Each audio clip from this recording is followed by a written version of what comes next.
عليهم ولا الضالين.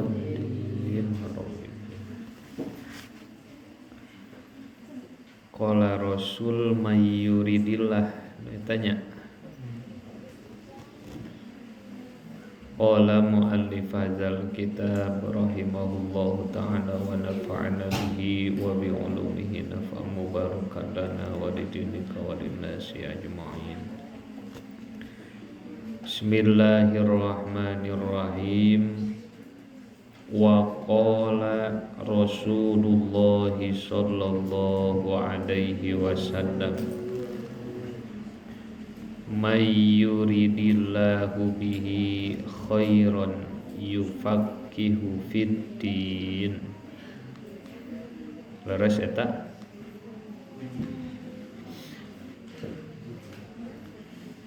Wa qala sareng ngandika saha Rasulullah sallallahu alaihi wasallam mayyuridillah kana lapan mayyuridillah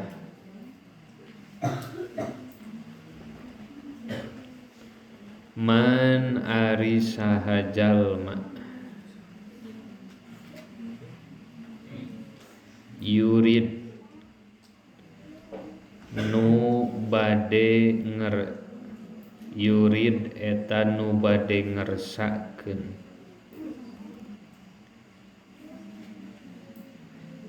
saha Allahu Gusti Allah bihi ka ieu man khairon kana sae yufaqih tah masihan ngartos Allah pami panjang nama nungtut ngeureuy ngartikeun Allah tanapi masihan paham Allah hu ka ieu man fiddini dina masalah agama. Man ari saha jalma yurid nu bade ngerasakeun saha Allahu Gusti Allah bihi ka ieu man khairon kana sae yufaqih tah nungtut ngartikeun Allah hu ka man fiddini dina masalah agama. Mangga awas sareng.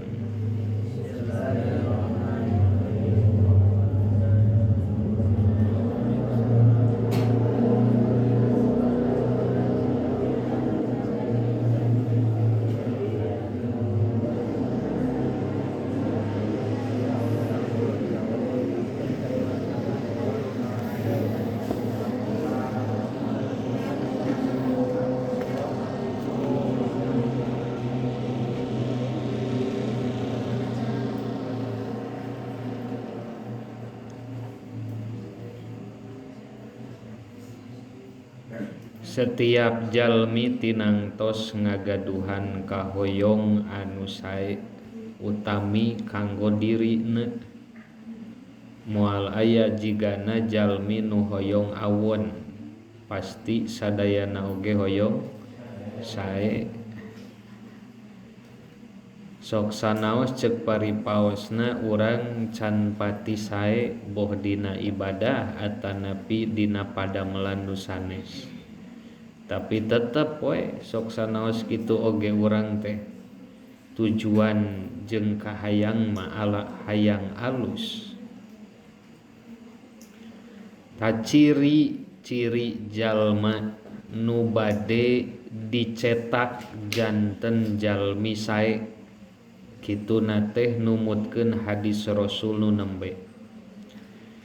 Naon cirina yufaqihu fiddin, ciri jalma nu bade dicetak jadi sae ku Allah teh dipasihan nungtut ngeureuh ngartos dina masalah agama. Maka nu jadi tujuan nu utama dina urang ngaji kana mang pirang-pirang ilmu sok sanaos ceuk paripaos saalit-saalit tapi diulang terus dikeureuh tuluy ku saalit-saalit pangartos oge nyerep kana diri secara berangsur-angsur. Kadang tina sakali ngaos nu kapaham teh ukur sakalima. Bisa jadi poe isuk maningkat nu dipahami teh jadi 2 kalimah. Tanu dibere ngarti ku Allah saperti gitu teh eta teh ciri jalma rek dicetak hade. Makana santri mah berpeluang gede pisan jadi jalma hade teh. Naon sababna? Ari nu dikaji di pasantren mayoritas kan masalah agama wungkul. Nya tauhidna, nya fikihna, nya tasawufna, teu kakantun nahwu sorofna oge dikaji. Makana ulah di sia-siakeun kasempatan milari ilmu. Margi ciri Allah bade nyetak ka urang jadi sae teh urangna dipasihan nungtut ngeureuh ngartos dina agama. Wa qala sallallahu alaihi wasallam, wa qala sareng ngandika saha an-nabiyyu sallallahu alaihi wasallam, al ulama'u kana lapad al ulama'u, al ulama'u ari pirang-pirang ulama, ari ulama teh tina alim. Alim teh hartosna jalmi nu ngartos. Pirang-pirang alim ulama jamakna. Al ulama'u ari pirang-pirang ulama eta warasatul anbiya, janten pewaris para nabi. Rawa ngariwayatkeun hu kana ieu hadis saha Ahmadu Imam Ahmad.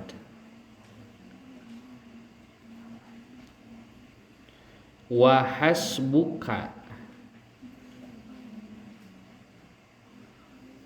jeung ari kacukupan anjeun bihadhihi darajati eta ieu bihadhihi darajati eta ku ieu darajat. Naonana majdan mulyana, wa fakhron jeung agungna, wa bihadhihi rutbati jeung ku ieu martabat. Naonana syarofan kamulyaanana,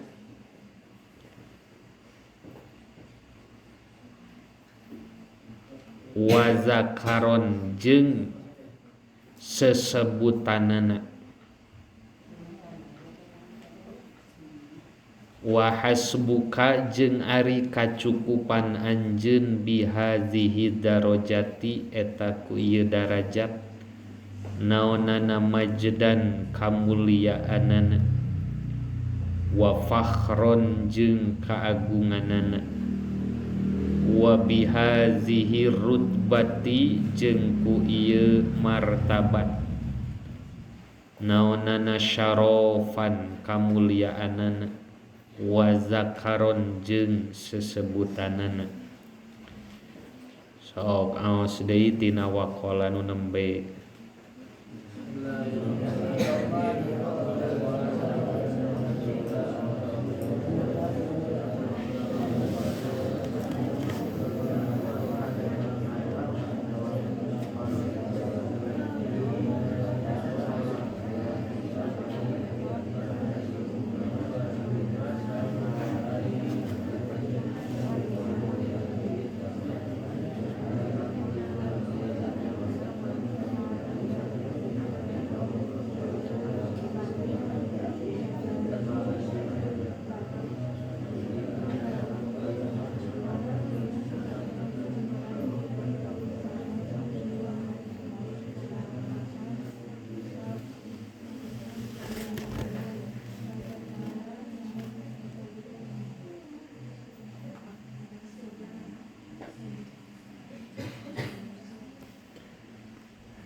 Dawuh Nabi nu salajengna al ulama'u warasatul anbiya. Ulama teh nu janten pewaris para nabi, pemegang estafet perjuangan para anbiya. Kitu nama kahartos pisan ku urang. Saupami teh mah teu aya jasana para ulama, boh ku karya tulisna anu nafsiran Al-Qur'an sareng hadisna, boh dina pan ilmu ubudiyahna, dina ilmu tauhidna jeung ilmu nu sanesna. Lamun teh mah teu aya nu nembe nu disusun ku para ulama, pimanaeun urang bisa ngarti kana hadis Rasul jeung Quran. Sabab Quran jeung hadis henteu tiasa ditelan mentah-mentah sakumaha lafad anu nemrak. Kadang kawis dina Al-Qur'an jeung hadis bahkan seseueurna muskil, sulit dipahami saupami teu ngagaduhan ilmu anu penopangna. Makana para ulama ku Kangjeng Rasul parantos disetempel jauh-jauh hari yen anu bakal neruskeun perjuangan marantena teh nyaeta para ulama. Kitu numutkeun hadis riwayat Imam Ahmad. Tah ku dua hadis nu nembe, nu kahiji may yuridillahu bihi khairan yufaqihu fiddin, nu kadua al ulama'u warasatul anbiya. Ceuk nu kahiji bieu ciri jalma rek dicetak alus teh di ngeureuyeuhkeun ngarti kana agama. Nu kadua yen ulama teh jadi pewaris para nabi. Tah numutkeun dua hadis nembe tinangtos aya martabat, aya darajat anu kacida mulyana. Jalmi nu nuju ngaos ngeureuyeuh nungtut ngartos kana agama kantenan mulyana dipasihan redaksi ku Rasulna oge khairon jalmi nu sae. Hasil ilmuna jadi amal nimbulkeun khosyah sieun dipayeuneun Allah, jadi weh disebut ulama. Darajat nu mulia deui wae. Tah ku dua hadis nu nembe boh dina darajat khairon atanapi dina darajat warasatul anbiya. Cekap ku rujukan dua hadis nembe urang kenging darajat majdan mulia, nu kadua fakhron agung, ku ilmu bisa jadi nambah kamuliaan, nambah keagungan. Wa bihadhihi rutbati syarofan wa zakaron, bahkan ku ilmu oge jadi nambah kamuliaan jeung sesebutan. Padahal orang teh teu pati lila, can pati lila ngaji teh. Dina hiji waktu keur libur pasantren balik. Maklum apalna batur mah urang teh di pasantren. Teu apaleun urangna di pasantren kabur wae. Teu apaleun urangna di pasantren hees wae. Nu penting di imah mah urang teh statusna naon? Santri. Meureun saeutik gedena ti batur nu babaturan urang sebaya da apaleun urang ngaji minimal AA mang lamun di santri mah. Bedituna sok disebut ustad, ajengan kiai jeung sajabana. Sesebutan eta mah. Da lain meunang hayang. Eta mah sesebutan masyarakat keur jalma anu boga ilmu.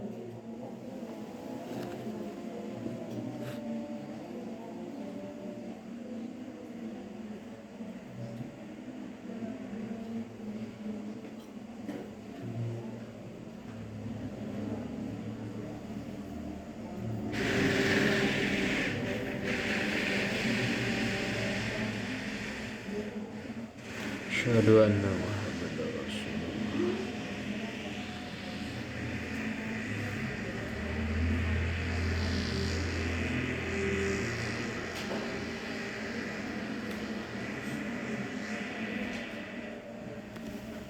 Asyhadu anna Muhammadar Rasulullah.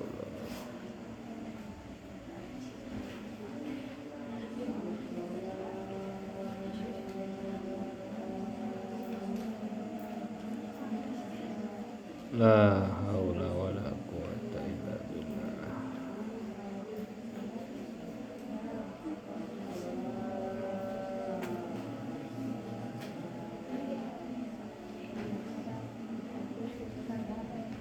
La haula wala quwata illa billah.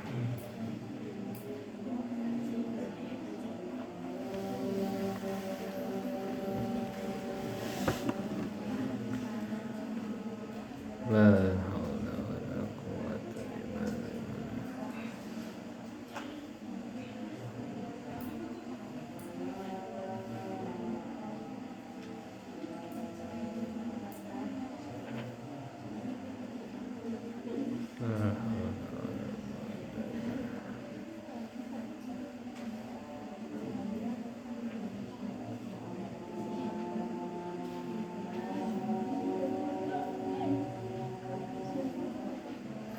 Allah.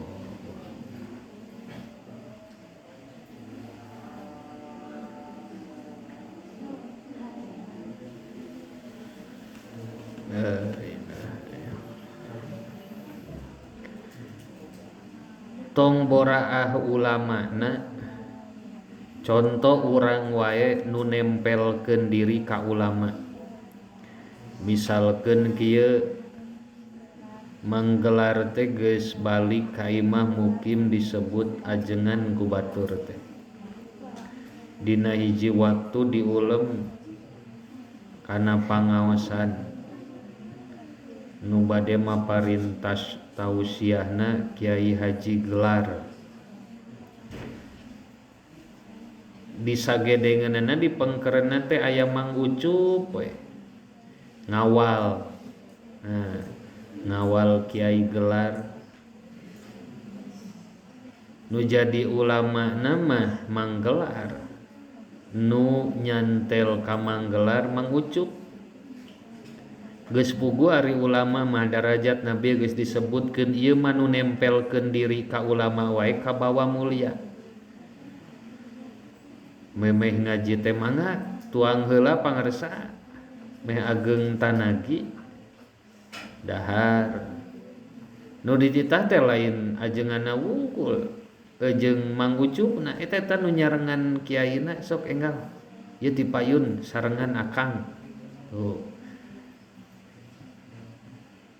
nempel ka ulama wae urang kabawa mul kantenan lamun urang jadi sosok ulama nama tah ku dua hadis nu nembe teh janten pemicu kanggo urang yen darajat anu mulia tujuan nama lain hayang diajengankeun ku batur lain hayang dikiaikeun ku batur tapi urang ku nungtut ilmu teh hoyong dipaparin darajat anu mulia mungguh Allah subhanahu wa ta'ala wa idza kana jeung di mana bukti kalakuan sareng tingkah larut bata teu aya martabat eta tetep fauqon nubuwati anu saluhureun pangkat kanabian fauqon nubuwati anu luhureun pangkat kanabian fala syarafa mangka teu aya kamulyaan eta tetep fauqa syarafil wirasati anu saluhureun kamulyaan nu ngawariskeun litil karutbati pikeun eta martabat pikeun eta tingkatan ulama digedengkeun jeung para anbiya pihartoseunana darajat ulama teh henteu edel-edel ditundana oge handapeun para anbiya gitu. Tawis mulyana nu janten para ulama sehingga ku Rasul diangken janten penerus marantena gitu. Wa idza kana la rutbata fauqon nubuwah fala syarafa fauqa syarafil wirasah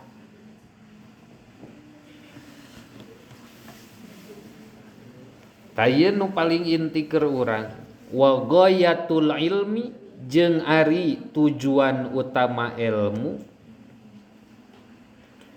al amalu eta ngamalkeun bihi kana ilmu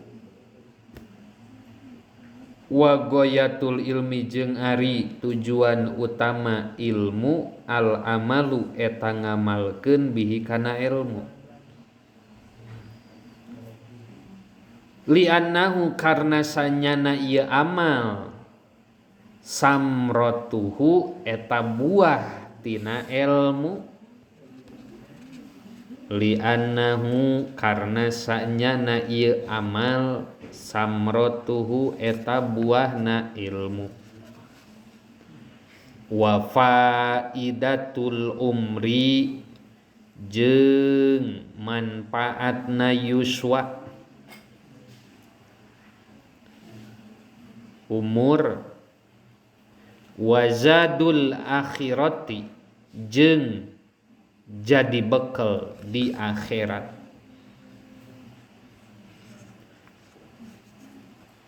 aya anu sataun di dieuna teh aya nu 2 aya nu 3 bahkan aya oge nu langkung ti 3 taun tiap kelas berjenjang ti mimiti ibtidah 1 2 3 nepi ka sanawi mang pirang-pirang ilmu numutkeun kitab kelasna masing-masing tinangtos minimal kantos diaos ku seueurna nu diaos atuh tos seueur anu kapendak dina mangrupa ilmu tah tujuan tina utama ti mimiti urang ibtidah 1 nepi ka kelas pangluhurna ceuk paribasana ari wungkul lugoh wungkul maca can bisa jadi buah ilmu teh Ari ukur nembe bisa maca, ukur aya dina logat jeung ukur aya dina tulisan nu aya dina buku can jadi buah ta ilmu teh. Kakara dicangcang wungkul mun ceuk ta'lim mah. Sabab ilmu teh saperti sato nu linghas. Panyangcangna teh naon? Tulisan. Urang nulis ilmu berarti keur nyangcang ilmu. Meh teu kabur maksudna. Makana teu kudu aneh da urang mah biasa dipendakeun jeung karya tulisna para ulama anu mangrupa kitab-kitab kuning. Eta teh saking nyaaheun marantena ka urang sehingga dibuahkeun hiji karya, hiji risalah, hiji kitab anu nepi ka wangkid ieu ku urang masih keneh diaos.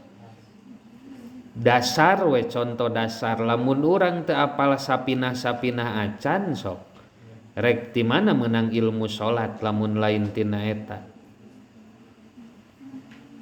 Lamun urang teu apal tijan-tijan acan mun eueuh tijan rek kumaha orang boga dadasar dina aqaidul iman. Sedengkeun eta teh pokok wajib ain keur urang.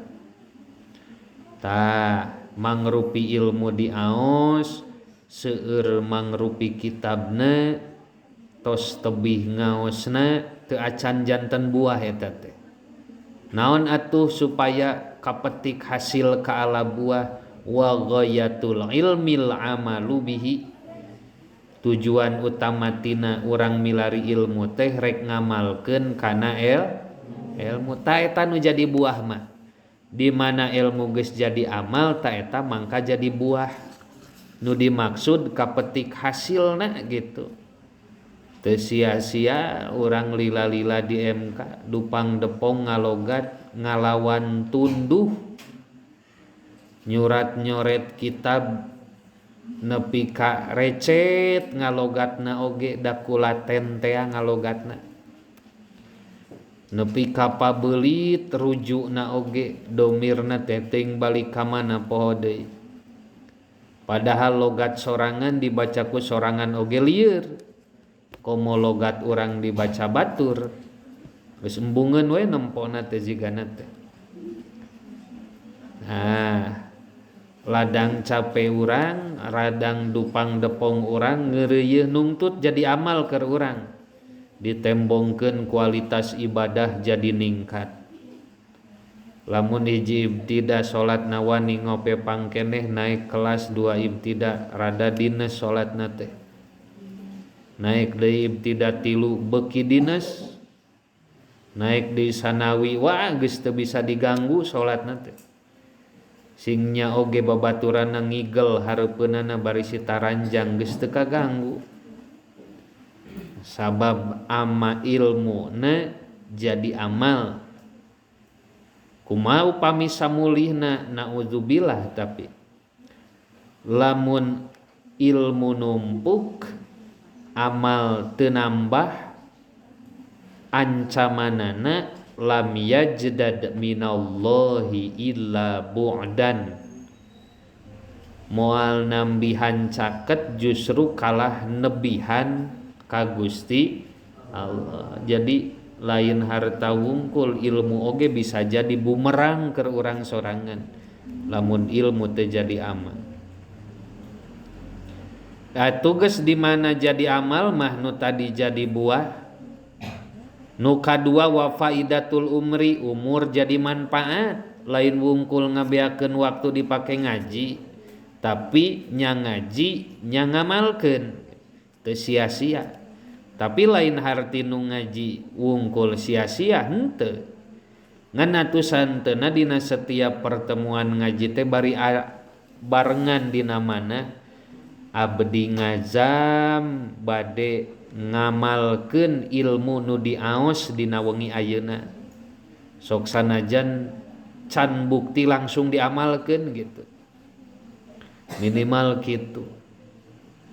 Nu katilu di mana ilmu geus jadi amal wazadul akhirah. Urang balik ka akhirat teh boga bekal.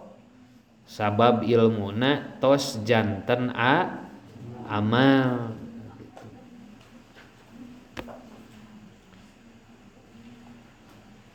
engke di yaumil kiamah teh aya nu disebut syafaatil udma. Kagungan saha eta? Rasulullah sallallahu alaihi wasallam. Tos diwidian ku Allah teh dibuka syafaatil udma. Para nabi nu sanes nembe tiasa nyafaatan kanu janten umatna. Sing horeng lain Kangjeng Rasul wungkul jeung lain para nabi wungkul. Nu bisa nyafaatan engke di yaumil kiamah tilu golongan. Hiji para nabi, dua para syuhada, tilu para ulama.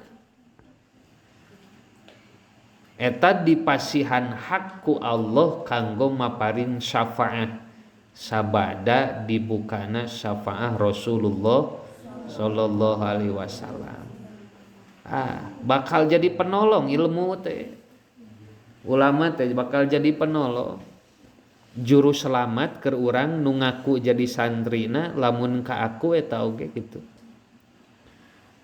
Maka ngasongkeun diri urang kanu jadi guru teh hayang diaku gitu. Amehengke kasebut dina poe kiamah teh oh bener ieu mah da pernah ngaji jaba ngajina oge dineus di MKT. Gusti ieu abdi bade maparin manawi di widian abdi hoyong maparin pertolongan tak ka santri kasih anu bener da eta mah murid abdi. Para ulama teh bakal nyapaatan. Jadi anbiya, syuhada jeung ulama eta nu gaduh syafaat engke di yaumil qiyamah. Lajeng paman mangka saha jalma zafiro nu kenging ieu man bihi ku ieu amal. Paman mangka saha jalma dofiro anu kenging ieu man bihi ku ieu amal. Saida tah untung ieu man.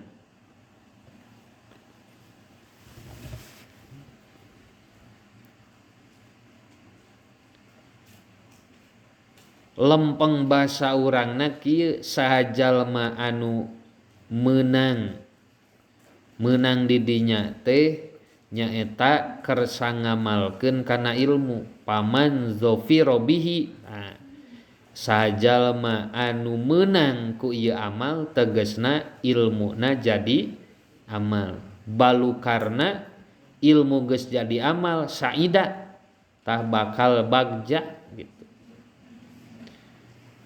Kumaha lamun sabalikna numpuk pangarti mah tapi can jadi amal. Waman fatahu khosiro naudzubillah. Waman jeung saha jalma fata anu lepot ieu man mopohokeun tegasna ilmuna teu jadi amal. Pata nu lepot ieu man hu kana amal. Khosiro tah rugi ieu man. Jadi maqalah ieu sederhana tapi menusuk. Paman zafiro bihi saida wa man fatahu khosiro. Jalma boga ilmu bareng jeung amalna saida untung. Jalma aya ilmu teu diamalkeun wa man fatahu khosiro rugi.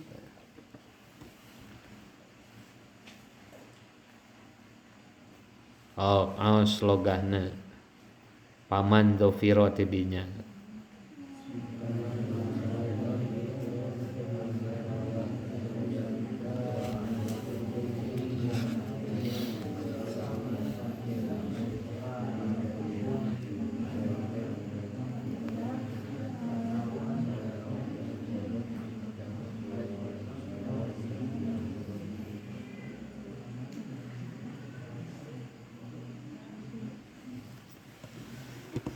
Tangke di akhirat teh ya aya nu disebut abid Ari abid teh tukang ibadah.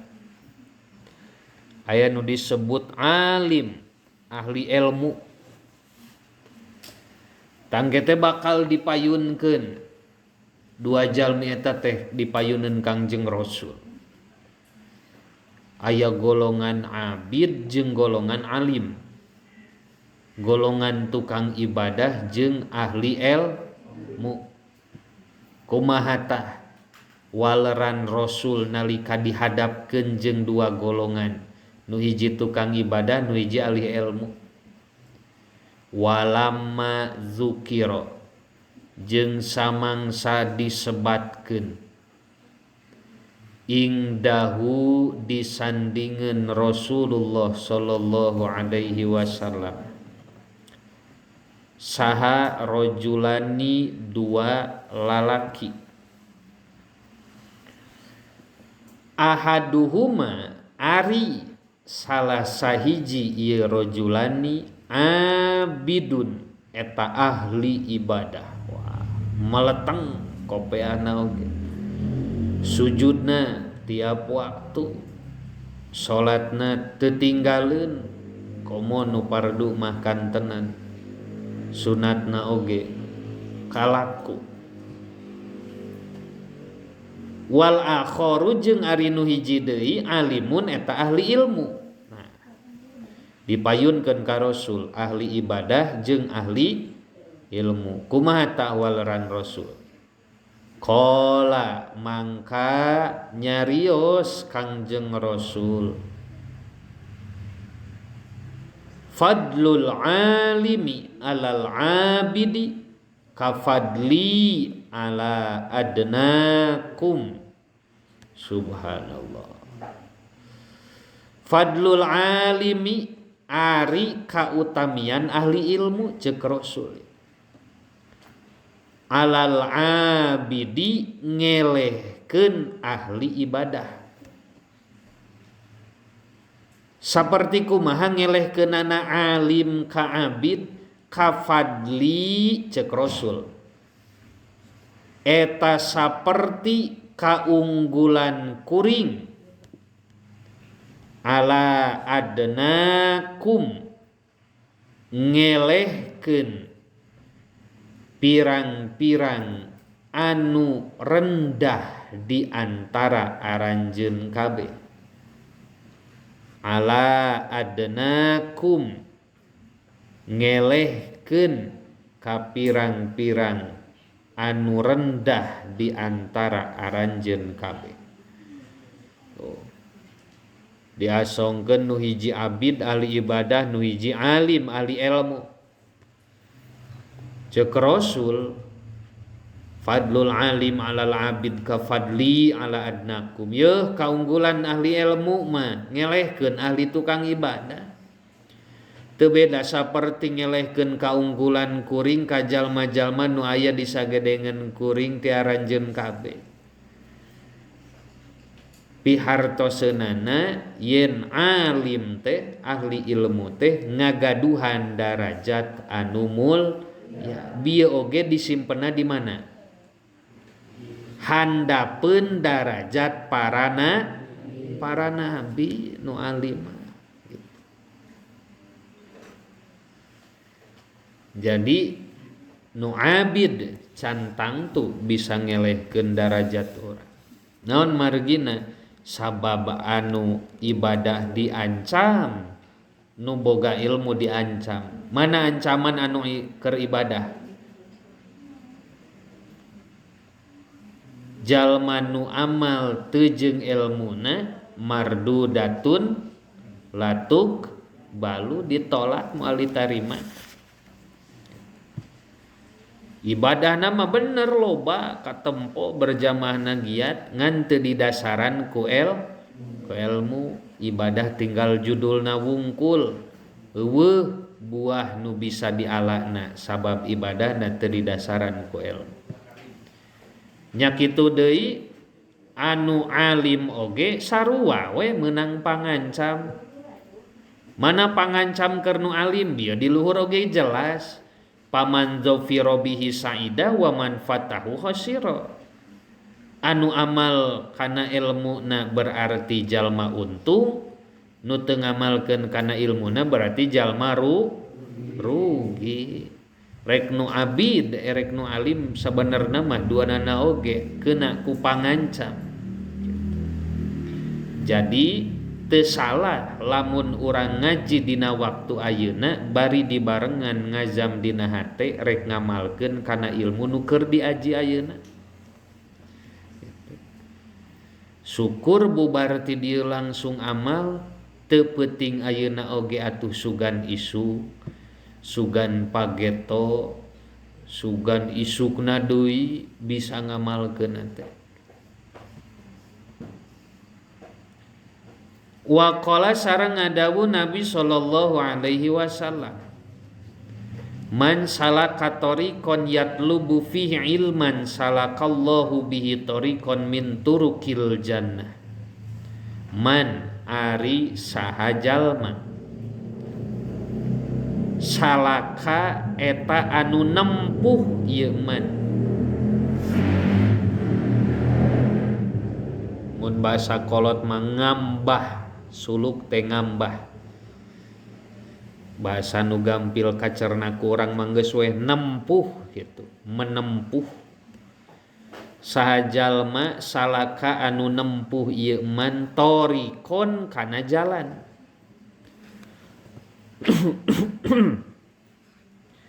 Yatlubu anu nyupri ieu man bihi pihinya pihi yatlubu anu nyupri ieu man pihi dina ieu torik ilman kana ilmu.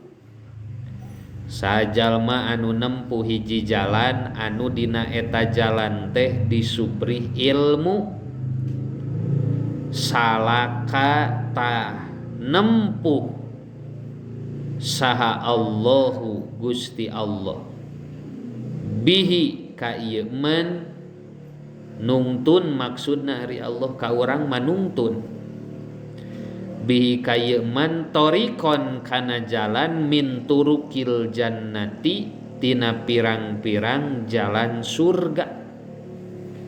Torikon mufrad, turuk jama. Turuk bahasa Arab kade ulah turuk Jawa. Turuk Jawa naon tanyakeun ka Papurkon. Min turukil jannati tina pirang-pirang jalan surga. Jalma anu nempuh kana jalan keur nyuprih ilmu, mangka Allah bakal nungtun kana jalan pisurgaeun kitu lempengna bahasa urang mah. Mantap, kesempatan emas pisan bisa ngaji jiga kieu teh. Cantang tu batur mah kaburu ku waktuna, cantang tu kabedag ku biayana, cantang tu bisa maksakeuna. Ieu teh fadl Allah nu dilungsurkeun ka urang. Alhamdulillah. Wa qala sareng ngadawuh Nabi sallallahu alaihi wasallam, talabul ilmi wala masyhur ieu mah. Talabul ilmi faridatun ala kulli muslimin wal muslimat. Kade bisi salah ente. Malam minggu keur diajar pidato. Talabul ilmi faridatun ala kulli syai'in qadir. Geus pasekhot we ngobrolna teh. Qala Rasulullah sallallahu alaihi wasallam, talabul ilmi faridatun ala kulli syai'in qadir. Untung teu dibaledogo ge ku mustami. Talabul ilmi ari neangan ilmu, faridatun eta teh kaparduan ala kulli muslimin ka setiap muslim pameget wa muslimatin jeung ka muslim istri, muslimah atuh basa Allah.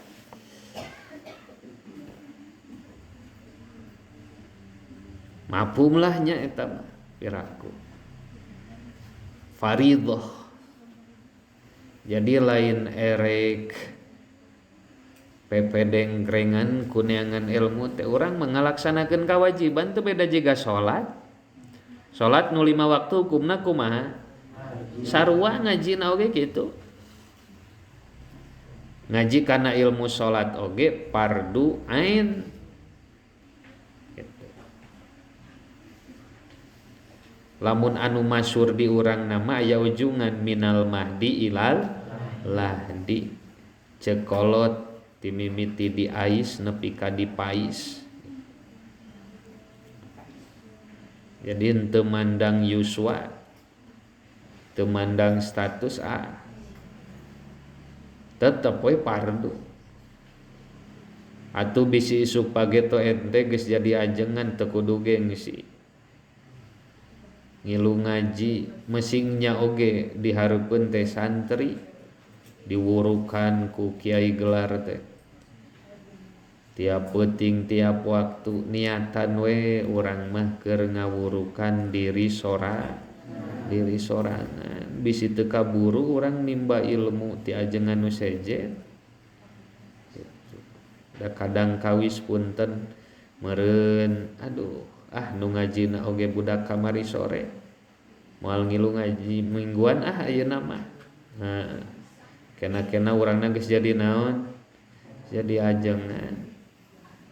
Bisi ta bisi boga kitu. Atuh keur ngawurukan santri oge niatan we keur ngemutan diri pribadi. Wah da jadi juara wae yeuh. Tamrinatul khitab. Jadi juara pidato wae di MK teh. Geus jadi alumni teh walah loba ulemanana. Tabligh akbar bersama Kiai Ucup. Bisi supageto jadi tukang manggung ente seperti kitu. Tetep nganiatan ngurukan diri pribadi mah ulah dileungitkeun. Sabab kadang kawis nu dicarioskeun urang teu sadar can jadi amal keur urang sorangan nu diucapkeun. Makana kasauran Imam Al-Ghazali teu kenging hilap kanggo ngawurukan dirinya lira. Atuh teu gaduh murang kalih oge, teu gaduh bojo, teu gaduh wala putra, dasarua diri urang oge wurukan we diri urang ku sorangan gitu. Salit deui nepi kana titik tah. Wa talibul ilmi jeung ari nu nyuprih ilmu. Piraku teu kabita. Yastagfiru eta bakal nyuhunkeun hapunten. Lamun cek tasrifan mana eta teh sulasi majid warna salis bab awalnya gofaro ditambahan hamzah sin ejeung ta jadi astagfiru binana teh tolab makna tolab nyuhunkeun lamun gofaro hapunten pangapunten lamun ditambahan hamzah sinta nyuhunkeun hapun tak kitu. Yastagfiru eta bakal nyuhunkeun hapunten lahu pikeun ieu talib. Talib teh urang ya. Talib teh nu nyupri. Naon kullu syai'in saban-saban perkara. Hattal huta nepi ka binatang lautan. Lauk we atulah. Pil bahri anu aya di lautan. Wa talibul ilmi yastagfiru lahu kullu syai'in hattal huta fil bahri. Jalma nu nyuprih ilmu bakal dipangmentakeun hampura ku setiap makhluk Allah boh nu di daratan atawa nu di lautan. Hattal huta fil bahri. Sedengkeun ceuk riset loba keneh makhluk nu aya dina cai batan makhluk nu aya di darat. kituna mah da pantes ente ningali globe bola dunia geuningannya peta we atuh peta dominan warna biru warna hijau biru ciri dunia teh loba keneh cai batan daratan tidak tidinya oge geus kaharti berarti makhluk nu aya dina cai mah leuwih loba ta urang ya urang teh tolib ku makhluk Allah boh nu di daratan boh nu di lautan dipangnyuhunkeun hapunten urang teh salagi urang aya dina makom tolibul ilmi mantak ulah dilesotkeun makom tolab ilmu mah sok sanajan isuk pageto ceuk paribasa ente lain santri deui jiga ayeuna tapi jadi pengusaha jadi pegawai boga dunungan rek jadi bosna rek jadi pagawena tetep makom tolab ilmu ulah dilepaskeun ari tolab ilmu teu wungkul dina ilmu agama sapertikeun ayeuna usahawan negarawan atawa naon wae statusna lamun teu dileungitkeun makom tolab ilmuna maka moal manggih kecewa contoh kieu urang teh geus lulus SMA datang gogoda masantren keur nu gede mah hayang usaha padahal kolot mamampuheun keneh keur ngabiayaan masantren teh dasar urang we geus soream cicing di pasantren nyebut hayang usaha misalkeun usaha ente teh jadi padamel heula isuk pageto jadi dununganana ta dina nalika urang keur mimiti nincak kana jalan kasab usaha makom tolab ilmuna ulah dileungitkeun naon sababna nu jadi tujuan utama urang damel kekesangan ceuk paribasana teu nyaho beurang peuting dug hulu pet nyawa hulu dijieun suku dijieun hulu lamun ukur nu jadi tujuanana gaji ukur sekian rupiah punten kemudian urang kacapena luar biasa ari gaji ti jalma moal bisa nyumponan keur hayang urang gaji ti jalma tapi lamun makom tolab ilmu nan teu leungit sok sanajan statusna pagawe sok sanajan statusna usahawan abdi mah milarian pangartos we ti dunungan teh sudi abdi kersa pisan nampi ridho upami ditudah tuduh kedah anu da eta teh keur ngawurukan abdi meh bisa sok sanajan gajihna leutik keneh ceuk paribasana tapi di awalan ku tolab ilmu niatna nyangan pangarti moal ngarasa kecewa pedah gaji leutik bener nominal gaji mah leutik tapi ilmu nu geus dipaparinkeun melalui dunungan urang mundal luar biasa sarua we guru nu kitu oge da pimaneun urang bisa usaha lamun teu ditudah-tuduh ku batur mah jadi makom tolab ilmu ulah rek dilesotkeun sok sanajan isu pageto status urang lain saperti ayeuna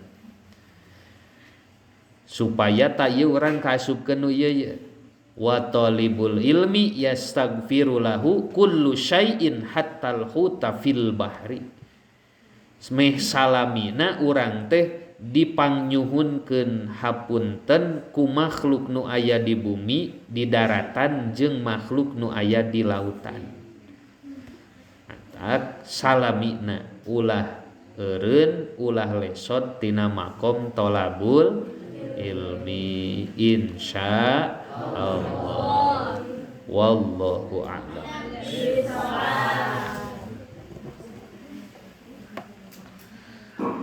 Rabbi fa'ana bima